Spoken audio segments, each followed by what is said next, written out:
Welcome to the Growth Formula Podcast with Carmen Mastropiero. Tune in to learn how to transform every area of your life with practical episodes on self-help, business, and more. Follow the show and enjoy. Hey everyone, this is Carmen. Welcome to my brand new podcast. I'm starting a new podcast to talk about a lot of different things I'm passionate about and I think will resonate with you, including mindset, self-improvement, entrepreneurship, career, and essentially just everything to help you transform your income, your physical and mental state, and everything in between. And I want to start off the new podcast with an interesting topic that I made a YouTube video about, and this is how I would make six figures or $100,000 per year.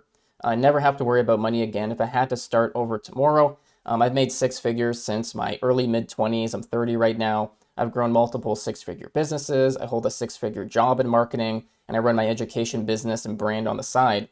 And essentially I wanted to kind of get into the system and what I would do if I had to completely restart tomorrow. And to jump into it, the number one thing I would do is choose a service and grow high value skills. Freelancing and having a service business is probably one of the quickest ways to get to six figures. It's what I teach inside of my academy. It's what I teach my students, and I recommend family and friends that are looking to get into business. And a lot of people over the years have asked me, like, how can I start making money online? Where do I begin? I always recommend freelancing or doing some kind of service. So I'd be thinking about what service I can do online to a global audience or a service I can do to local clients in my area. And trust me, there's something you're an expert about. And if not, you can definitely learn it. There's Udemy, there's free courses online, free certificates and different platforms. Google, Meta, HubSpot have great marketing and advertising courses, but you can look up courses on literally anything. And I'd probably start off with copywriting. That's something I've done for many, many years. It's a high value skill. A lot of businesses need it in terms of like social media, their websites, paid advertising. They need copywriting, but I would choose probably that or just some other kind of digital skill because I'm tech savvy. So I'd start off somewhere there, even if it's, if it's not copywriting, maybe it's web design, social media marketing, just something I know that my audience and businesses need that I can offer them. And I would also start stacking my skills. So I wouldn't just do one thing. I would study, let's say, copywriting, but I'd also learn things like AI, automation, search engine optimization, social media marketing, email marketing. I could technically write copy for a lot of these channels, but also I'm developing skills that I can also use as a separate service. Maybe I get into a client's company as a copywriter, but then I can upsell them on a retainer for social media management, for email marketing automation, and these different things. So kind of think about services or skills you could learn, you can turn into a service, and how you can kind of stack those up. And then I would decide how much I'm going to be charging. You can look at similar businesses in your niche and also look up different kind of rates for benchmarks. There's a lot of like industry reports and websites and studies that find the average rates for different services. You can then use that as a benchmark of where to start. Typically for freelancing, $25 to $50 an hour is usually a good place to start. Again, especially if you have like a portfolio and some experience doing whatever you're offering, you can easily charge that amount. And then also what doesn't get measured doesn't get done. So I'd calculate how much I need to make $100,000 a year to hit that mark. So for example, if I'm charging $1,500 a month for whatever kind of package or retainer, then I'd probably need about 5-6 clients to hit that $8,000 a month mark or $100,000 per year. So at this point, I've decided on the service that I want to do. I'm studying it. I'm taking online courses. I'm reading books. I'm binging YouTube videos. I'm really trying to master this. I'm running the numbers. I'm getting some ideas of how much I want to charge and then how much clients will actually need to hit that 100K mark. Now what I would do is start mastering cold email and cold outreach. This is the number one way, from my experience, not just my opinion, but my experience growing multiple six-figure service businesses, is going to be the number one way to start getting work. And a lot of people make many mistakes when it comes to cold email and outreach, and then they kind of think it doesn't work. They might kind of talk down on it, but I can tell you I've closed 5-figure deals, many of them through cold email. I've landed huge clients and opportunities, but you just have to do it right. So what I would do is I'd pull up something like hunter.io or apollo.io, and I'd start off maybe with the free plan just to kind of get used to it. Since I've used it, I know exactly how to navigate it, but again, if I was starting over, I'd probably start with the free plan, figure out which one I like. I prefer Apollo.io. I feel like it has more customization, better automation, more in-depth filters when you're looking up companies.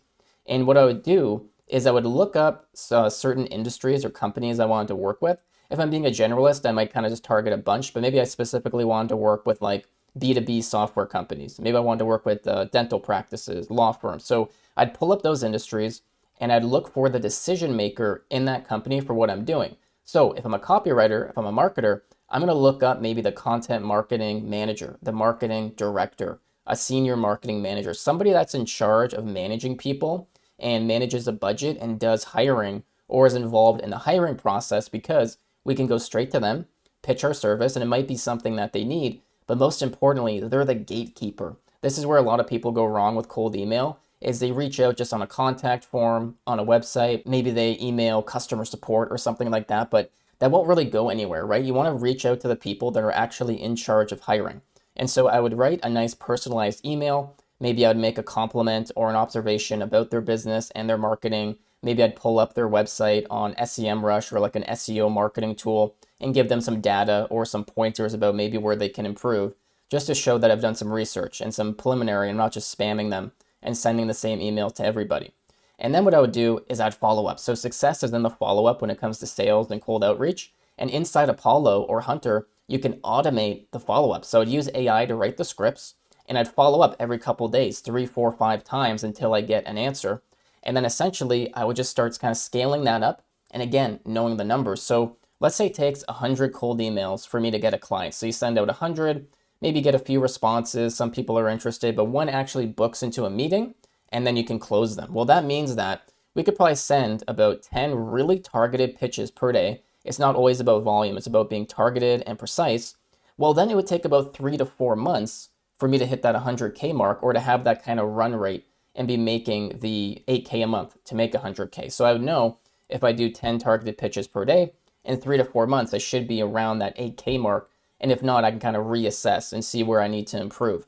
Technically, you could send a lot more and you can go for more of a shotgun approach. That works, and I have done that. But if you take the time to research each prospect and you personalize the message and you follow up, trust me, you're going to get clients. It's one of the best ways.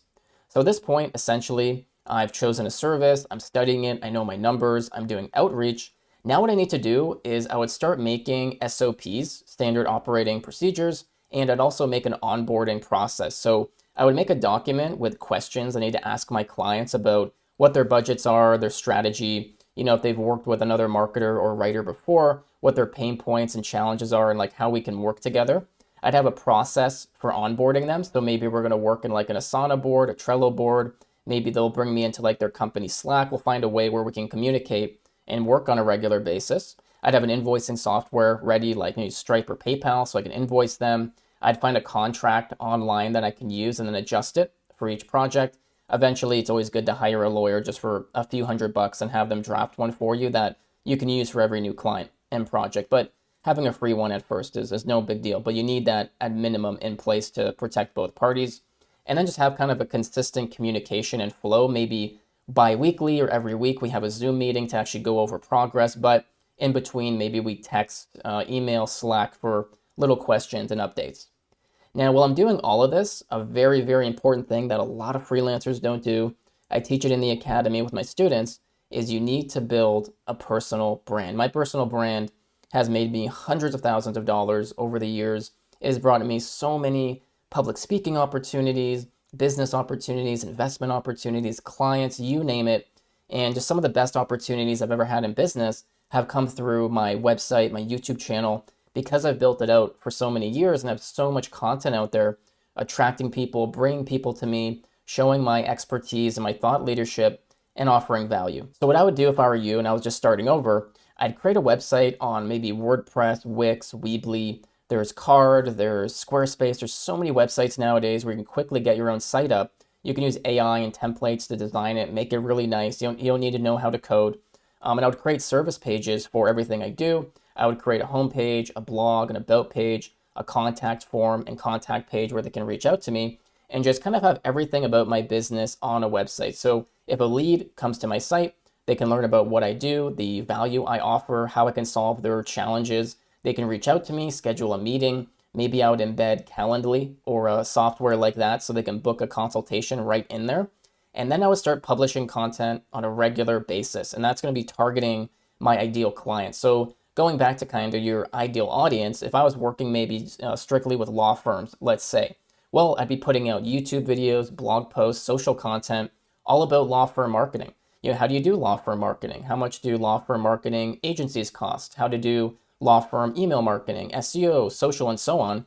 I would think about the questions and the pain points they have, and then turn that into content. So when they're looking it up online, they can come across me, they get value, they see my expertise, and then I would have essentially calls to action or a funnel set up where they can schedule a consultation, and then I can essentially upsell them or try to close them on an actual paid project.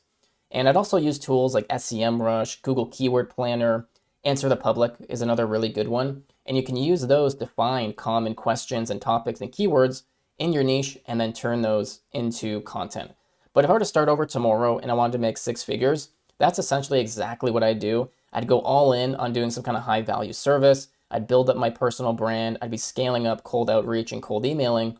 And if you actually know your numbers and you make a plan, easily this year, let's say 2025, right now we're in September at the time I'm recording this. If you were to kind of start around the new year, guaranteed if you did this, you didn't mess around, you could definitely hit the 8K a month mark doing web design, copywriting, whatever you're doing. But that essentially is how I would start over and make 100K and how you can replicate that. If you enjoyed the episode, feel free to share it. Make sure to follow depending on what platform you're listening on. Hope you're having an awesome week. I love you guys, and I'll catch you very soon. Thank you for listening to the Growth Formula Podcast with Carmen Mastropiero. Follow if you enjoyed the show, and check out the courses and other content available in the show notes.